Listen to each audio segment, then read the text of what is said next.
So we've been talking a lot about the benefits of moving to Canada, and it's just been very exciting finding out some of the benefits that even I didn't know I was entitled to. Today we are going to be talking about the ultimate benefit of moving to Canada, my ultimate benefit of moving to Canada, in my opinion.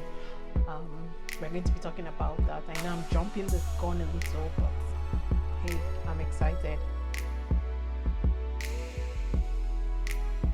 Hi guys, welcome back to my channel. This is Fee, a Nigerian who lives in Canada and hopefully one day a Canadian who would be visiting Nigeria. This is Fee Phenomenal, a space where we talk about moving to Canada and living in Canada, talk about my experiences about living here in Canada the last 2+ years, and just basically about how you can move, also how you can move to Canada. If you're new here, thank you very much for choosing to watch this video today. Please hit the subscribe button and also the notification button so you get notified each time I post a video. And also, if you're an old viewer and subscriber, thanks once again for choosing to watch this video this week. And if you have subscribed already, thank you very much for subscribing. But if you haven't subscribed yet, please hit the subscribe and notification buttons so you are notified each time I post a video. Thanks once again for choosing to be here today, and I hope today's video is going to be insightful. So you might already be guessing what I'm going to be talking about today. Do you know that 3 years after you move to Canada, you may be eligible to become a citizen of Canada? Yes, 3 years after you move to Canada. I know some people that have lived in different parts of the world and are still struggling with getting citizenship, but in Canada, 3 years after you move, you become eligible to apply to become a citizen of Canada, as long as you meet all of the eligibility criteria. So what are the eligibility criteria? So first, you must be a permanent resident of Canada. That's very important. You must be a permanent resident of Canada, and you must have lived in Canada for at least 1,095 days in the last five years. So 1,095 days is approximately 3 years in the last 5 years. Now, these 1,095 days mustn't be strict. It can be broken. It doesn't necessarily have to be unbroken. It can be broken. So you might have traveled out and you were not in Canada for some time. As long as you in the last 5 years you can count 1,095 days in which you've been in Canada, you may be eligible to apply for citizenship. Like for me, I went back to Nigeria for a couple of months in 2020 when I just moved, because like it was tough moving in the middle of a pandemic and moving on my own, knowing nobody here. So I just packed up my bags in the middle of a cold winter and went back home to Nigeria to the sun and spent some time with my family. So that just extends the time when I can apply for my citizenship. Next, you have to have filed your taxes for those 3 years. So you have to have been compliant for those 3 out of 5 years. So you must file your tax. Like, why shouldn't you file your tax anyway? Like, just file your tax. It's not that difficult.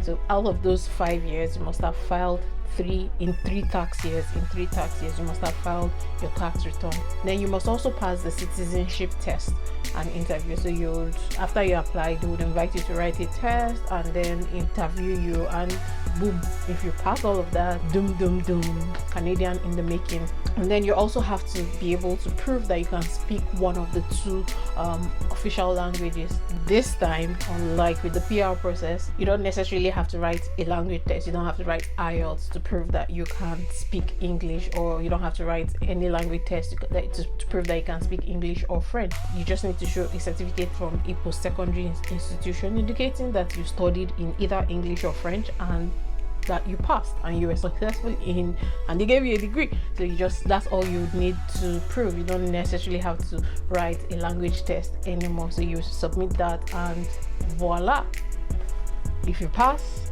Canadian in the making. I don't know why I'm so excited, because maybe because like in a matter of months, I don't even think it's up to a year anymore. I have up to a year anymore.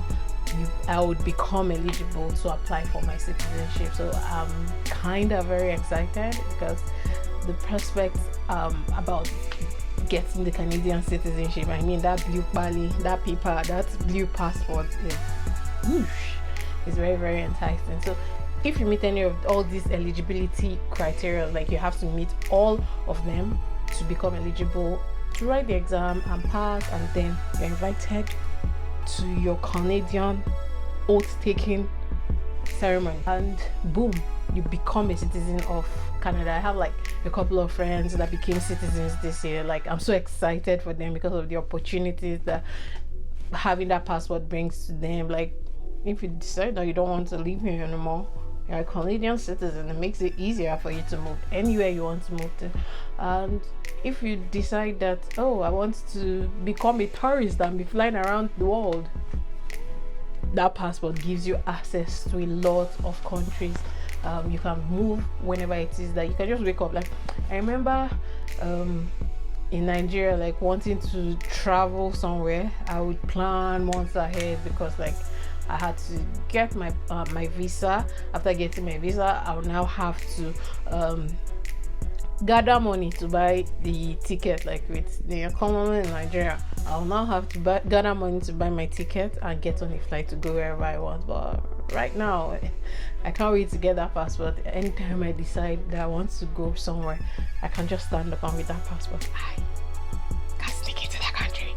So there are some things that may make you ineligible for a time period. So if you were convicted for a crime either within Canada or outside Canada, you may be ineligible to apply for citizenship for some time. So it's not like permanently you can never apply for citizenship in Canada. Also, the time spent on parole, in jail, or on probation doesn't count towards your 1095 days in Canada. So because like when you committed a crime, you cannot be receiving a pat on the back with citizenship immediately, like counting the number of days that you were paying for your crime as part of the days for qualifying to become a Canadian citizen. Also, some of the time that you spent in Canada as a temporary resident, so for people who come in as like students, temporary work visa, it can count towards your 1095 days. So I was speaking to a friend, I think that's actually part of the reason I decided to do this video today, and she was like, oh, she got she got admission to a school here, and I'm like, oh, congrats. She was like, the Canada wasn't even on her mind. Yeah. And I was like, Canada is on your mind right now because like it's one of the countries where you become a citizen very, very fast as opposed to other countries that we know. Like, some of the time which you spend here as a student, as a temporary resident of Canada, counts towards your 1095 days, as long as that time is within the past 95 days. So even if you come in as a temporary resident, as a temporary worker, even if you come in on a work visa as a student, the time spent then counts. It just counts a little differently. I think 1 day is about half a day, so it doesn't count as the regular day for a permanent resident. So for me, 1 day is 1 day, but for them, I think 1 day is a half day, so 2 days make 1 day or something like that. So some of that time can count. It doesn't really matter because it means that the moment you become a permanent resident, you are able to apply almost immediately, because you don't have to wait that 3 years anymore, because that time would count. You might have to just wait maybe a year or two, and then boom, you become eligible to apply to become a Canadian citizen.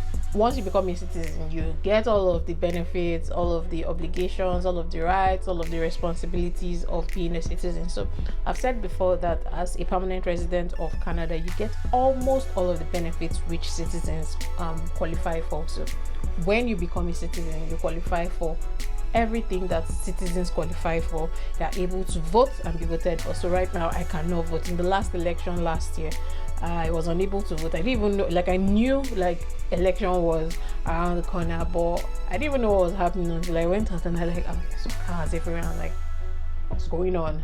And then I realized that it was election day. So I was unable to vote in the last election, but hopefully by the next time we are voting, I'll be showing people that I voted. So yeah, you can vote and be voted for, and I can stand for office if I want.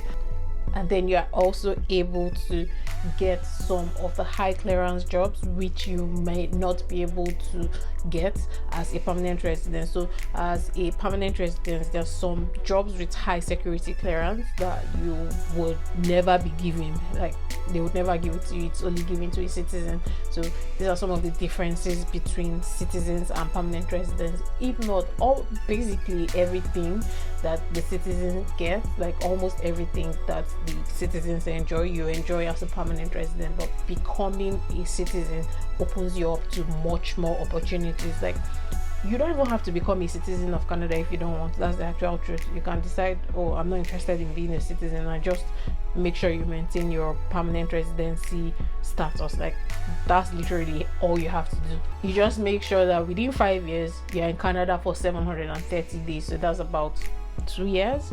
So about 2 years in 5 years, just make sure you're in Canada. Like, and you just have to maintain your citizenship status. Nobody is telling you that you must become a citizen, but why wouldn't you want to become a citizen of Canada? Like, are your village people using you? Are they chasing you from there? Like, I don't understand why you wouldn't want to become a citizen of Canada. But yeah, you can decide that you don't want to become a citizen of Canada. Like, there are some people that it's not even a choice, it's because like they move between countries and they're not in Canada long enough to become citizens, and they're fine with just their permanent residency status. I mean, it gives you almost everything that you get as a citizen. But for me and my family, we are going to become citizens of Canada. Like, as a permanent resident, if you have a child here, you become citizen even before you. Like, I keep laughing at most of my friends.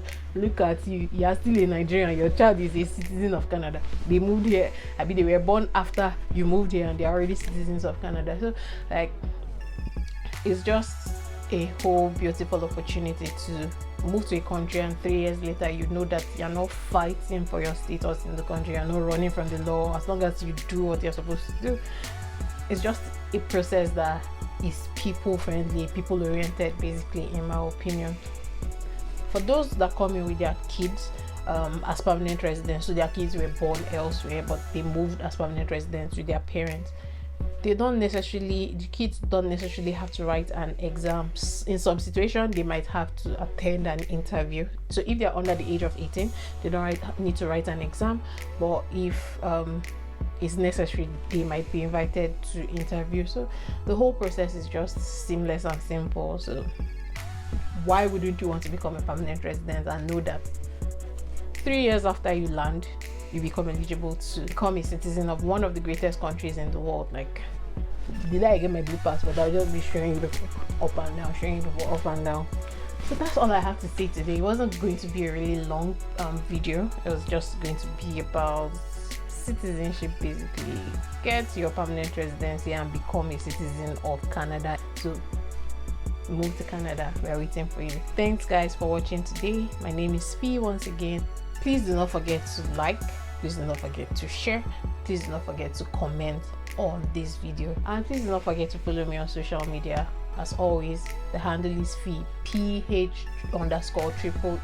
PH_EEE. Please follow me and I would be happy to follow you. Thanks and goodbye.